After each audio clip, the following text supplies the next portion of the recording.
In this demonstration, I'm going to show you how to use the pieces that come in the large tag die set to cut the panels that you need to help decorate the large tag book. And this is the one we made in an earlier demonstration. So you can see here how all the pieces flip together. So this shows you that. And what I've done, I've already started with the front cover and I've just used pieces from my stash. And you'll find that this die is a fantastic way to use up some of those pieces that we've been collecting for years and never had anything to do with. So here I've used another piece of the paper that I've used for the inside tags. On the front, matted and layered it, added a little bit of baker's twine, and here's a piece of decoupage of a rose that I've got that I've put exactly on the front. So I'm going to show you now how to cut one of the beautiful tags that comes with the set and the tags to go in the piece. So in the set you get the two tags that will go onto your tags in the book, and you get this beautiful different tag here, which is great for lots of card making projects. So we're going to use these pieces first.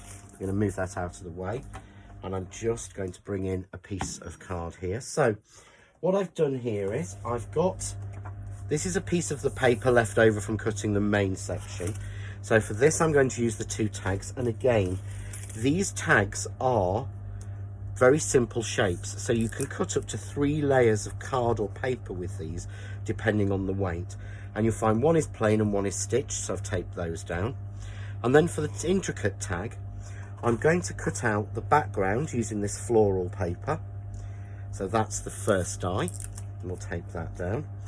I'm going to cut this die, which will give you a beautiful circle and 2 panels out of the paper that changes colour and moves, the ombre paper. And I'm going to cut the circle from the centre from more of the patterned paper. So we're just going to tape that down. We'll run that through our die cutting machine and we'll see the pieces that come out. So we've die cut those pieces. We'll just slick these out. And as I was saying, you can see here I've actually cut 2 of each with these dies because they are designed really to be thick enough to do that, and I'm using here patterned paper. So we get out, so move it to one side, we've got our 2 little tags, we've got our tags for the top and the bottom, we've got our tag for the centre, we've got our circles, which are the ones I got 2 of, and then we've got 2 of our tags, a plain one and a patterned one, and these were designed to fit exactly within the tag card book. So we'll move our things out of the way, and I'm just going to bring in an inking mat onto this one. So what I want to do to take away the rawness of the edge, I've already done it here with these pieces, is I just want to ink around the edge. So I'm using the dye-based ink from Eyes Ink, and this is Rose, which matches. So what I love about the Eyes Ink, because there's a good 20 colours, there's a colour that will go with nearly every paper. In fact, I've not found one paper in my stash yet that I can't find a colour for. And if you see, I'm just going around the edge lightly. And what this does is pick up that beautiful stitch detail, but it also just makes it look a little less raw and ages it just that little bit. So I've got my 2 tags, we'll pop those to one side. And here I've got the main tag that I cut, and I've already shaded this. And we'll just take these ones off. So I've got the top piece to go on. I've got the center circle, which fits in there, and I've got the base piece, which fits just there. So you get that beautiful framed circle in the center, and I've just stamped with love on this and added a couple of layers of foam to pop it in the middle. I would just then take a hole punch and punch a little hole in it if I want to hang it as a tab. And I'm going to use some more of the baker's twine that I've chosen for the colour in this sort of rich rose, just to put a little sort of string tie in it and tie it all together. So we're just going to thread that through. There we go, and we'll thread that one through. So we've got our tag. What I've then done is taken a scrap piece of the paper that was used to make the tabs inside the book, and I've cut this down to the same aspect ratio.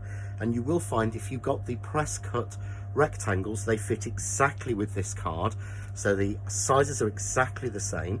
And this one I've actually cut down to, I believe this is 6.5 by 4.5, to match with the 7.5 by 5.5. So I'm just going to decorate this. I'm going to take a little bit more of the baker's twine. I'm just going to tape one end down, just using low tack tape, so I'm going to seal it. I'm going to cross, come to the back, go straight across, cross it over, go in between the two and bring it into the middle and tape that back down. And we'll just cut that off. And I'm going to glue this on, so it doesn't matter how I tape that down, but it just adds a really nice twist on the end. So I'm going to take a little bit of foam tape and just make sure I run it across the baker's twine to secure it into place. And we'll pop a third piece in the middle just to do that. I'm going to take my foam protective sheet off, so the protective bit from the foam, and I'm going to open my book. So you see I've done the front in a similar way. I'm going to open it and we have this panel here, so I'm going to place that on, which fits exactly. I'm then going to add my tab just by going through this center section here and tie it off. And this is a great way you can use a lot of dies. I've got some corner dies in the John Next Door range that will work. So you can put pockets and tickets and all sorts of things in here. Would make a great sort of save the date or wedding invitation card. So we're going to put the tabs on now, and I've got a lot of tabs here that I've cut out. So some of them are cut in the paper that matches with that. I've cut some others with a contrasting paper. So I've got a good selection of tabs. And all I want to do is, to do this, you want to open the card up fully, because otherwise you can put things in the wrong place. And I've been really bad for that. So I'm just going to glue down, and your tab goes on the full strip. So if I close it up, you can see it's, you would think it goes there, and it doesn't. When it folds, it will break. So it goes there. So let's have one of those. And what you want to do is create whichever pattern you want to, but you see how the tabs fit exactly right in there and give us the right pattern. So there I've gone pattern, pattern, plain. So on the next layer, I want to go plain, plain, and pattern in the center, so that I'm getting it to match through. But as I say, you can use anything you've got in your stash to do this. Plain card, pattern card, I say 12 by 12 papers and 8 by 8 pads and things that you've got really work. And I'm going to repeat the last section just the same. So I'm going pattern, plain, pattern. And it works really well with a paper that's got this lovely ombre effect. This really does look nice. In the next demonstration, I'm going to show you how to make a booklet that actually folds and stays closed with the tabs, so you can flick through it. But this one we're doing like that. So you can see there, we've got all of those tabs. And then it's simply a case of decorating them. So I'm going to use, again, some stickers from my stash.